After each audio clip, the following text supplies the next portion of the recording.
St. Helens are into the semi-finals of the Challenge Cup after edging a gripping quarter-final tie against holders Hull FC. 2 tries each to mark Percival and Regan Grace helped the home side into a 23-12 half-time lead, with Albert Kelly and Chris Green the Hull scorers.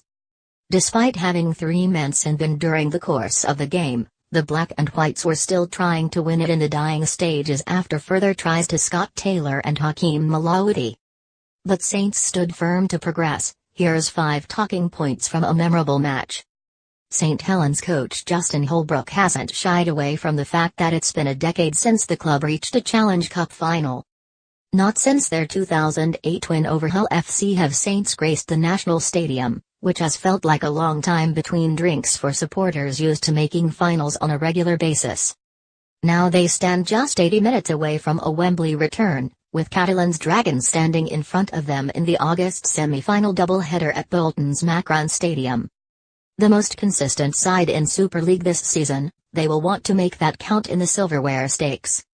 The 2 teams played out the best cup game of the season to date, and given the adversity that holders Hull had to deal with, their part has to be fully commended.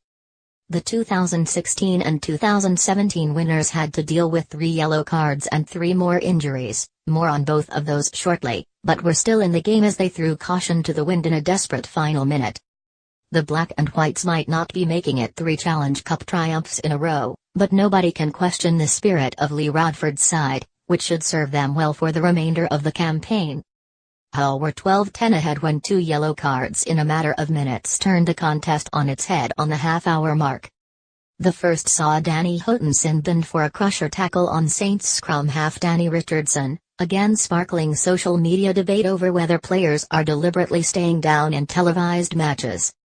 Moments later Danny Washbrook followed him off the field for use of the knees on Louis McCarthy's Scarsbrook.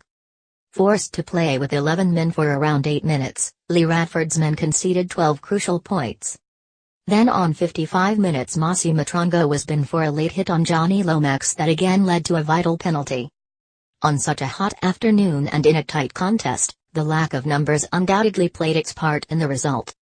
Johnny Lomax has been in sparkling form of late and he produced another assured performance at standoff ahead of England's clash with New Zealand on June 23.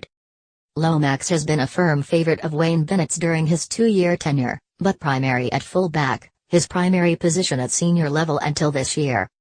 But this season has seen him grow into a half-back role under Justin Holbrook, and he was the key man in Saints' outstanding left-side attack.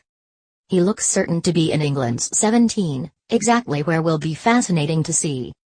Just as it looked as though the Black and Whites' injury problems were coming to an end, Coach Radford lost 3 more players in the 80 minutes. His lengthy list was down to 6 first-team players pre-match with Albert Kelly and Carlos Tuimavave both returning ahead of schedule for this cup clash. But Dean Hadley was helped off within the first minute, Sika Manu followed him early in the second half and shortly after Danny Houghton was heavily concussed. The ovation their players received from a considerable travelling support at the end showed how much their effort in adversity meant to them.